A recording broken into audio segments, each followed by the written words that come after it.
आप सभी को मेरा नमस्कार। मैं डॉक्टर मनीषा तनेजा पाहूजा आप सभी का स्वागत करती हूँ। जैसे कि आप सभी जानते ही हैं कि आजकल जो टीचर एजुकेशन प्रोग्राम है, वो भी ऑनलाइन ही चल रहा है और इस कोरोना काल में हम आमने-सामने नहीं हो पा रहे हैं। तो ये इंटरनेट एक ऐसा माध्यम है, जिससे हम एक-दूसरे से जुड़ पा रहे हैं, चाहे यूट्यूब है, चाहे फ़ेसबुक है। कि हम इसके माध्यम से अपनी विभिन्न प्लेटफ़ॉर्म पर अपनी कक्षाएँ कर पा रहे हैं। तो टीचर एजुकेशन से संबंधित ये जो हमारा चैनल है, सबसे ज़्यादा इम्पोर्टेंट इसमें है कि हम टीचिंग की प्रैक्टिस करें।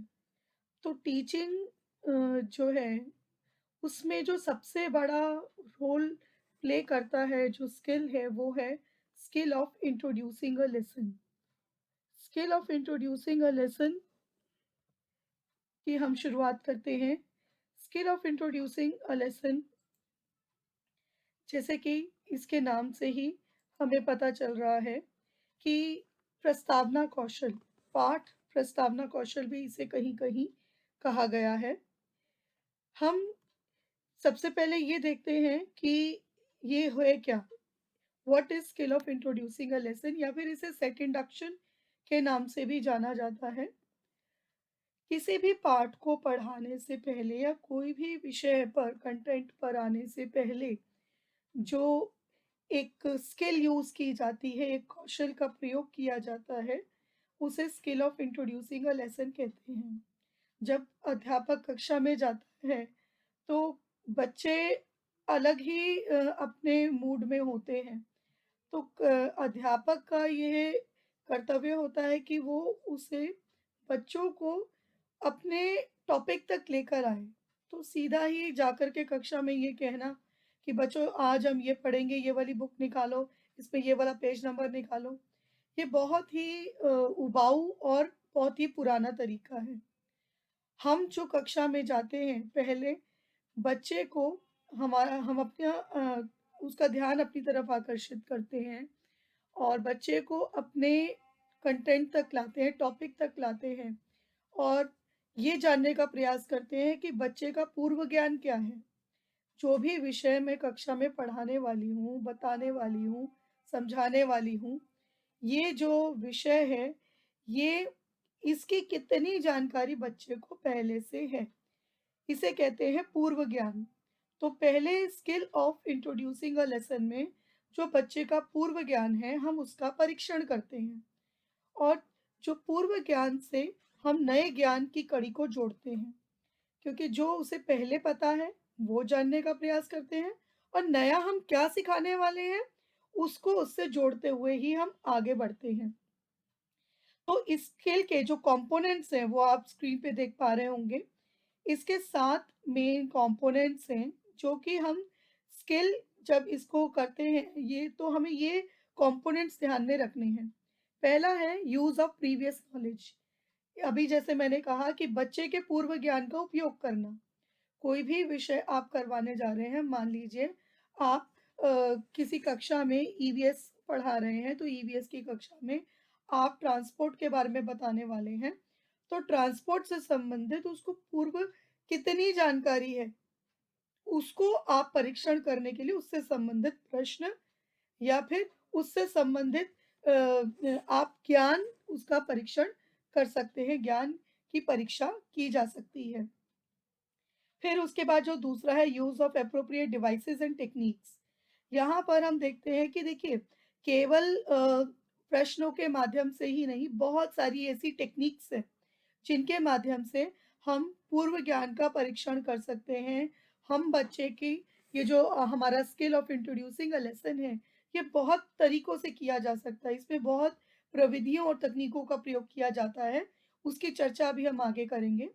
फिर तीसरा है प्रॉपर सीक्वेंस, उचित श्रृंखलाबद्धता। यहाँ पर हम देखते हैं कि सीक्वेंस प्रॉपर होना चाहिए। अगर यहाँ पे जैसे यहाँ पे दिए प्रश्नों में तारतम्यता एवं सुसंबद्धता। अगर मान लीजिए आप क्वेश्चनिंग यूज़ कर रहे हैं, तो वहाँ पे जो आपने पहला प्रश्न बच्चे से पूछा, उसका जो उत्तर प्राप्त किया, उस उत्तर से ही निकाल कर के आपको दूसरा प्रश्न पूछना है। फिर उस दूसरे प्रश्न का जो उत्तर आया, उस उत्तर से जोड़ते हुए तीसरा प्रश्न, फिर जो तीसरा प्रश्न है, उसका जो उत्तर आया, उससे जोड़ते हुए चौथा प्रश्न। तो एक आप देखेंगे ज़िग-ज़ैग बन रहा है। तो यहाँ पे ज़िग-ज़ैग को ही उचित श्रृंखलाबद्धता कहा गया है कि एक बात दूसरी बात से रिलेटेड होनी चाहिए।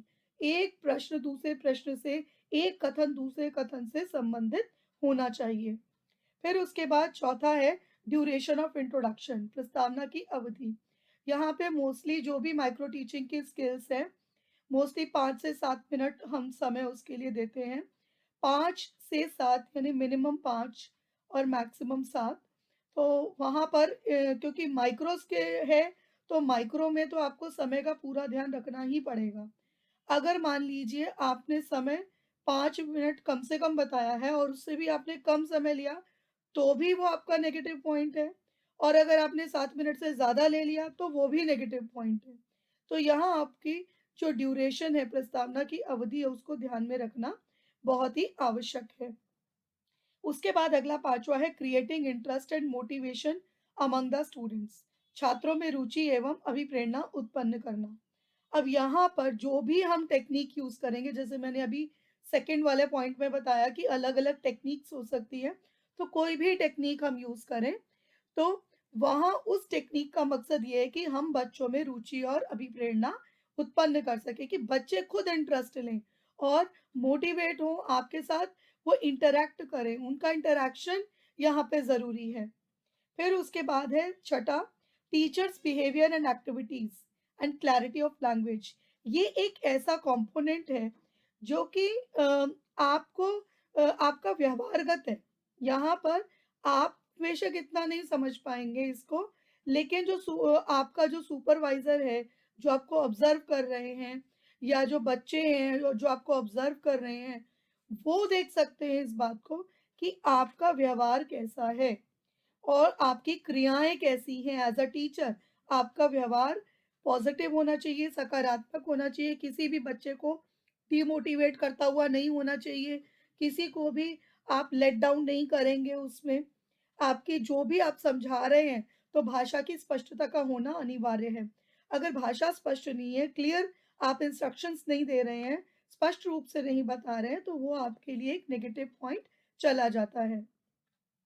फिर उसकी से जो 7वाँ कॉम्पोनेंट है, क्योंकि 7वाँ जो कॉम्पोनेंट है, वो एट द एंड ही आता है, क्योंकि यहाँ पर जो हमारी एंडिंग होती है स्किल की, वो एंडिंग हमारी इसी से होती है कि proper and logical announcement of the topic, उद्देश्य कथन। जो भी आपका टॉपिक है, उसकी अनाउंसमेंट करनी है अब आपने यहाँ पर। अब वो जो अनाउंसमेंट है, आप देखेंगे कि जैसे मान लीजिए हम अगर प्रश्नों का, जैसे मैंने अभी उदाहरण लिया था कि ज़िग-ज़ैग वेग में चलेगा, तो लास्ट जो क्वेश्चन होगा बिफोर उद्देश्य कथन, यानी उद्देश्य कथन से पहले वाला जो क्वेश्चन होगा, वो वाला आपका समस्यात्मक होगा कि उसका उत्तर आपको प्राप्त नहीं हुआ, या हुआ तो पूरे तरीके से नहीं हुआ। जैसे मान लीजिए आपने बच्चों से संज्ञा तो पूछ लिया कि संज्ञा क्या होता है, संज्ञा का बता दिया बच्चों ने। लेकिन जब आपने संज्ञा के भेद के बारे में पूछा, तो किसी एक आधे बच्चे ने जवाब दिया, या कुछ गलत हो गया, या बच्चे चुप रह गए। तो जहाँ पर आकर के वो अटक गया, तो इसका मतलब वो समस्यात्मक प्रश्न है हमारा। अब उस समस्यात्मक प्रश्न को जोड़ते हुए हम टॉपिक अनाउंस करते हैं, यानी उद्देश्य कथन करते हैं। जैसे मान लीजिए कि वो संज्ञा के भेद नहीं बता पाया, तो बच्चों, आज हम संज्ञा के भेदों के बारे में जानेंगे, या फिर आज हम संज्ञा के भेद के बारे में सीखेंगे। ऐसा कहते हुए जो उसका बोर्ड है, व्हाइट बोर्ड है या ब्लैक बोर्ड है, ग्रीन बोर्ड है, जो भी है, वहाँ पर वो टॉपिक को लिखता है, अपने टॉपिक को मेंशन करेगा। तो ये कंपोनेंट्स हैं इस स्किल के। ये कंपोनेंट्स हमें ध्यान में रखने बहुत ज़रूरी हैं, क्योंकि माइक्रो टीचिंग की जो इंट्रोडक्शन स्किल है, वहाँ पे इन कंपोनेंट्स की बहुत ज़्यादा इम्पोर्टेंस है। अब हम आगे देखते हैं कि एप्रोप्रिएट डिवाइसेस और टेक्निक्स क्या हैं। जैसे मैंने अभी आपको बताया था कि मैं वो डिस्कस करूँगी, तो हम किस-किस तरीके से इंट्रोडक्शन कर सकते हैं। हम उदाहरण के माध्यम से कर सकते हैं, यानी पहले हम उदाहरण प्रस्तुत करें और उदाहरणों से ही हम बच्चे को टॉपिक तक लेकर आएँ। फिर जैसे अभी मैंने बताया प्रश्न पूछना, प्रश्न के माध्यम से हम करें। फिर इसके बाद ऑडियो विजुअल एड्स हम यूज़ कर सकते हैं क्लास में। जैसे आजकल बहुत अच्छा तरीका है कि आपके पास यूट्यूब भी अवेलेबल है। तो आप यूट्यूब से कोई अच्छा वीडियो जो भी आपके टॉपिक से रिलेटेड है, उसको आप यूज़ कर सकते हो और उसको प्रेज़ेंट कर सकते हो। तो ये ऑडियो विजुअल एड्स का एक आजकल जो हम कह सकते हैं कि टेक्नोलॉजी के ज़माने में हम इसको भी प्रयोग में लाते हैं। ये भी हमारा एज़ टीचिंग एड ही काउंट होता है। अदरवाइज़ इसके अलावा हमारे चार्ट्स हैं, मॉडल्स हैं या हमारे पपेट्स हैं या हम इसमें फ्लैश कार्ड्स यूज़ कर सकते हैं, कुछ भी जो हम उसमें चाहें, जो उसमें सटीक बैठता है, हम उसका प्रयोग कर सकते हैं। फिर इसके बाद कविता के द्वारा पहले हम कविता के माध्यम से अपनी बात शुरू करें और कविता का प्रयोग करते हुए करें। फिर उसके बाद डेमोंस्ट्रेशन और एक्सपेरिमेंटेशन भी हो सकता है। मुख्य तौर पे ये विज्ञान में हम प्रयोग करते हैं, लेकिन इसे अन्य विषयों में भी इसका प्रयोग किया जा सकता है, क्योंकि हम इसे इंटीग्रेट करके भी पढ़ा सकते हैं। फिर स्टोरी टेलिंग कहानी कह के भी बता सकते हैं कि पहले हम अपनी शुरुआत कहानी से ही करें या फिर जैसे अभी आप कोई घटना हो सकती है, घटना के द्वारा करें या फिर हम कोई व्याख्या करें या पहेली पूछें, तो इसके माध्यम से कर सकते हैं। इस वीडियो में क्योंकि ये वीडियो बड़ी हो जाएगी, मैंने अलग-अलग वीडियोज़ बनाई हैं, जो कि skill of introducing a lesson की है। उसमें मैंने किसी वीडियो में पहेली द्वारा पूछा है, बताया है कि कैसे हम स्किल इसको प्रेज़ेंट करेंगे, किसी में ऑडियो विजुअल वाला भी मैंने प्रेज़ेंट किया है, कविता वाला भी है मेरा, घटना वाला भी है। तो ये जो वीडियोज़ हैं, इसके जो लिंक्स हैं, मैं आपके जो मेरे यूट्यूब चैनल पे आपको मिल जाएँगे, तो इसलिए इसको यहाँ पे ऐड नहीं किया गया है। अब हम एक बार ये देखते हैं कि हमारा जो माइक्रो टीचिंग लेसन प्लान है, उसका फ़ॉर्मेट कैसे रहता है। जो लेसन प्लान है, लेसन प्लान में हम ये देखते हैं कि जो हमारा लेसन प्लान बनेगा, ऊपर हमारी एंट्रीज़ रहती हैं। जैसे आप देख पा रहे हैं, हम इसे दोनों साइड्स यूज़ करते हैं, left hand side, right hand side. Left hand side में हमने नेम ऑफ द प्यूपिल टीचर लिया है, सब्जेक्ट आपका क्या है, किस विषय का आपने प्लान बनाया है और टॉपिक क्या है, name of the skill, skill का नाम क्या है, क्योंकि स्किल के नाम बदलते रहेंगे। कभी ये इंट्रोड्यूसिंग अ लेसन हो जाएगा, कभी ये स्टिमुलस वेरिएशन हो जाएगा, कभी ये रीइंफोर्समेंट हो जाएगा, कभी एक्सप्लेनेशन हो जाएगा। तो ये अलग-अलग स्किल के नाम से एक ही फॉर्मेट है ये, तो फॉर्मेट में अलग-अलग तरीके से हम उसको यूज़ कर सकते हैं। क्लास जो है इसमें वो क्लास आएगी जिस क्लास का आपने लेसन बनाया है। ना कि आप अपना कोई प्रोग्राम लिखेंगे कि मैं डीएलएड में हूँ या डीएड में हूँ, नहीं। यहाँ पे वो क्लास मेंशन होगी जिस क्लास का आपने लेसन प्लान तैयार किया है। रोल नंबर आपका अपना ही रहेगा, ड्यूरेशन जैसे मैंने बताया इसका 5 से 7 मिनट और डेट आएगी। इसमें आप देख पा रहे हैं कि 3 कॉलम्स बने हैं, प्यूपिल टीचर एक्टिविटी, स्टूडेंट एक्टिविटी और कंपोनेंट। इसमें हम देखेंगे कि जो भी प्यूपिल टीचर एक्टिविटी यानी एज़ अ टीचर आप जो कुछ भी करने वाले हैं, वो सारी एक्टिविटी यहाँ पर आएगी आपके कॉलम में। उसके बाद जो स्टूडेंट एक्टिविटी है, आपके जो एक्टिविटी है आपकी उसके रिस्पॉन्स पे स्टूडेंट क्या रिस्पॉन्स दे रहे हैं, तो वो एक्टिविटी स्टूडेंट एक्टिविटी में आएगी। अब ये जो दोनों एक्टिविटीज़ हैं, किस कंपोनेंट को ध्यान में रख कर के की गई है, वो कंपोनेंट यहाँ मेंशन होगा। तो इसके बाद नीचे कमेंट्स और सिग्नेचर ऑफ द ऑब्जर्वर का कॉलम छोड़ा हुआ है हमने। ये पीपीटी तो यहाँ पे खत्म होती है, लेकिन अब मैं आपके साथ जो शेयर करूँगी, वो है एक-एक करके मैं आपके साथ लेसन प्लान शेयर करूँगी। जो लेसन प्लान हमने आपको बताया था कि इसके संबंध में हम बना सकते हैं। जैसे अभी हम मैंने एक सामने आप स्क्रीन पे देख पा रहे होंगे, ये जो लेसन प्लान है, ये इसको लेकर के एक घटना को लेकर के है कि इसमें पहले मैंने घटना को बताया है और घटना को बताते हुए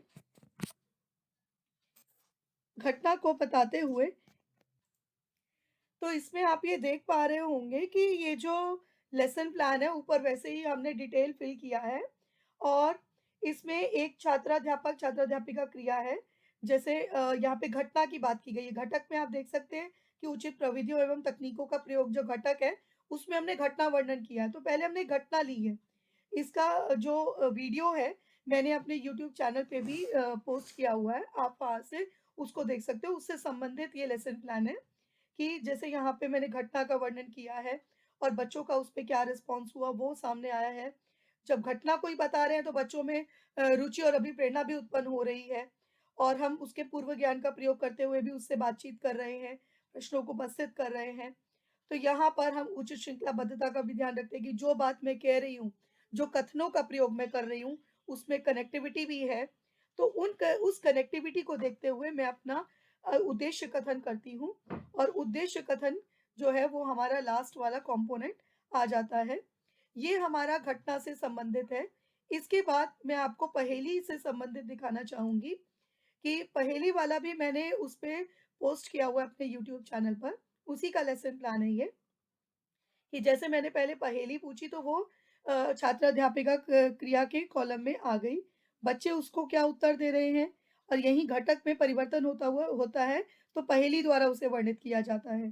पूर्व ज्ञान का उपयोग किया जा रहा है उस पे। उसमें हम ये देख पा रहे हैं कि पहेली के बाद मैं बच्चों से बातचीत करती हूँ, तो वहाँ पे क्या हमारी बातचीत संभव है होनी? कैसे उसमें श्रृंखलाबद्धता रहेगी? और ऐसे ही ये करते हुए ही जैसे अब आप इसमें एक कॉलम देख पा रहे होंगे कि जहाँ पे लिखा है कि ऐसे ही बच्चों, अगर तुम टीवी होते और पूरा दिन तुम्हें मनोरंजन के लिए चलाया जाता और आराम का समय बिल्कुल भी ना दिया जाता, तो तुम्हें कैसा लगता? तो यहाँ पे मैंने क्रिया के रूप में लिखा कि बच्चे सोच में पड़ जाते हैं। तो ये जो सोच में पड़ जाते हैं, ये एक तरीके से समस्यात्मक है। तो उसी समस्यात्मक को लेते हुए मैंने उद्देश्य कथन किया कि तो चलो बच्चों, आज हम मैं टीवी हूँ, इस पाठ के माध्यम से टीवी के मन की बात जानने का प्रयास करते हैं। तो इस तरीके से ये पहेली का लेसन प्लान मैंने आपके सामने प्रस्तुत किया। इसके बाद जो मैं बात करना चाह रही हूँ, उसके बाद हम बात करेंगे कविता की, जो मैंने कविता की आपसे बात कही। अब ये जो अपना मेरा नेक्स्ट लेसन प्लान आप देख पा रहे हैं कि पहले कविता गाई। कविता बच्चों के साथ मिलके गाई, क्योंकि आप ऊपर देख रहे हैं कि कक्षा तृतीय है, यानी तीसरी कक्षा है ये आपकी। तो तीसरी कक्षा में हम ये देख पाते हैं कि बच्चे को आप साथ में उसके साथ गा रहे हैं आप। बच्चा गाता है, बच्चों के क्योंकि 3rd क्लास में टीचर अकेला पोएम बोले उससे ज़्यादा इम्पैक्ट नहीं आता। बच्चों को साथ-साथ बुलवाए, विद एक्शंस करें, तो उससे बहुत अच्छा इम्पैक्ट पड़ता है और बच्चे जो हैं उनमें रुचि और अभिप्रेरणा भी उत्पन्न होती है और इसी के माध्यम से ही फिर हम अपने पूर्व ज्ञान का उपयोग करते हैं और उचित श्रृंखलाबद्धता को देखते हुए ही हम अपने टॉपिक की अनाउंसमेंट करते हैं कि जिस तरह से जो भी हम टॉपिक है, एक बात ध्यान में रखें कि हम कभी भी पढ़ते हैं शब्द का प्रयोग ना करें, क्योंकि पढ़ते हैं शब्द हम किसी को, मेरा ऐसा मानना है कि हम किसी को पढ़ा नहीं सकते हैं। क्यों पढ़ा इसलिए नहीं सकते हैं हम लोग, क्योंकि बच्चा कोरा कागज़ नहीं होता, कोरी स्लेट नहीं है। उसके अंदर बहुत सारे एक्सपीरियंसेस हैं उसके पास, जिसका वो प्रयोग करता है। तो इसलिए अ, उसको पहले से ही बहुत सारी चीज़ें हमें तो वो निकालनी है, उसे एक प्लेटफ़ॉर्म देना है। तो इसलिए हम उसके साथ ये कह सकते हैं कि हम सीखते हैं या हम जानते हैं उसे, उसके बारे में चर्चा करते हैं, इन शब्दों का प्रयोग उचित रहेगा। फिर इसके बाद हम बात करेंगे उदाहरण की। तो एक लेसन प्लान अब जो मैं आपको शो करने जा रही हूँ, वो है उदाहरण का लेसन प्लान कि जिसमें हमने पहले उदाहरणों को लिया है। यहाँ पर आप देखेंगे कि जो इसमें उदाहरण सर्वनाम व उसके भेद मैंने लिया है। तो मैंने पहले एक उदाहरण लिया है और ये उदाहरणों के माध्यम से मैंने फिर बच्चों में रुचि और अभिप्रेरणा उत्पन्न करने का प्रयास किया। फिर उसके बाद जो है इन्हीं उदाहरणों के माध्यम से उचित श्रृंखलाबद्धता को ध्यान में रखते हुए उसके पूर्व ज्ञान का उपयोग करते हुए मैंने अब उससे ये जो हमारा ग्रामर का रहता है, व्याकरण का रहता है, उन्हीं उदाहरणों के माध्यम से हम उन शब्दों को निकाल सकते हैं, सर्वनाम शब्दों को निकाल सकते हैं और बच्चों से उसके बारे में बात कर सकते हैं। जैसे आप इसमें देख रहे हैं कि सर्वनाम के बारे में तो बच्चा बता पा रहा है, लेकिन सर्वनाम के भेद के बारे में आप क्या जानते हैं? तो उससे एक समस्यात्मक प्रश्न हो सकता है और उसी को लेकर के हम उद्देश्य कथन के रूप में हमने जैसे कहा कि तो बच्चों, आज हम सर्वनाम और उसके भेदों पर चर्चा करेंगे। तो ये आपका उदाहरण के माध्यम से जो लेसन प्लान है, इसके बाद जो मैं आपके सामने प्रेज़ेंट कर रही हूँ वो हमारा अ, एक एवी एड्स जो ऑडियो विजुअल एड्स है, उसका लेसन प्लान है। ऑडियो विजुअल एड्स में आप मेरा वीडियो पे जाएँगे अगर, तो जो मैंने ऑडियो विजुअल एड का मैंने पोस्ट किया है, तो उसमें आप देखेंगे कि मैंने एक वीडियो का सहारा लिया है। तो जब मैंने लेसन प्लान बनाया है, तो लेसन प्लान में उसका लिंक डाल दिया मैंने, कि ये मेरा लिंक है और इस लिंक को आप क्लिक करके ये ओपन भी हो सकता है। मैं एक बार आपके सामने करने की कोशिश करती हूँ। जैसे ये मेरा ओपन हो रहा है लिंक।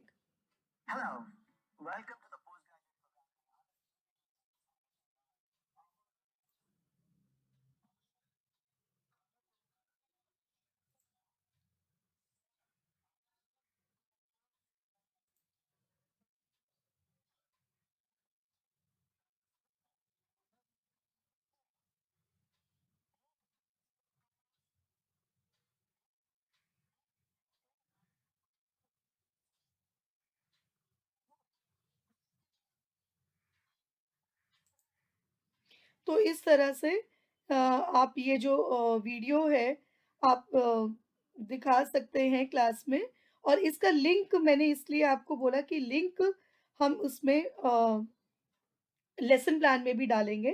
तो उसके बाद जब ये हमारा वीडियो खत्म होता है तो उससे रिलेटेड जो मैंने प्रश्न पूछे हैं, उन प्रश्नों को हम उसमें लेसन प्लान में रखते हैं और हमारा ध्यान रहे कि जो कंपोनेंट्स हैं उसे हम यूज़ करते रहें।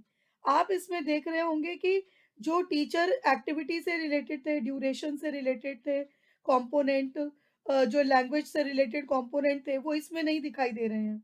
वो इसलिए दिखाई नहीं दे रहे हैं क्योंकि वो लेसन प्लान में लिखे नहीं जाते, लेकिन उनको जब ऑब्जर्वर है तो ऑब्जर्वर उनको देखता है, और ऑब्जर्वर जब उनको देखता है और उसके आधार पे वो अपना जो उसका ऑब्जर्वेशन शेड्यूल है उसको फिल करता है। तो ये मैंने कुछ लेसन प्लान्स आप लोगों के सामने प्रेज़ेंट किए। आपको मेरा वीडियो कैसा लगा, ये आप कमेंट बॉक्स में ज़रूर बताइएगा।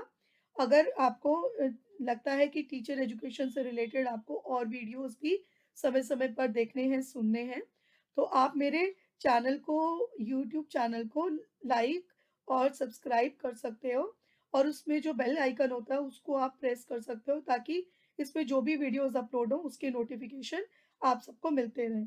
आपका समय देने के लिए मुझे बहुत-बहुत धन्यवाद। Thank you.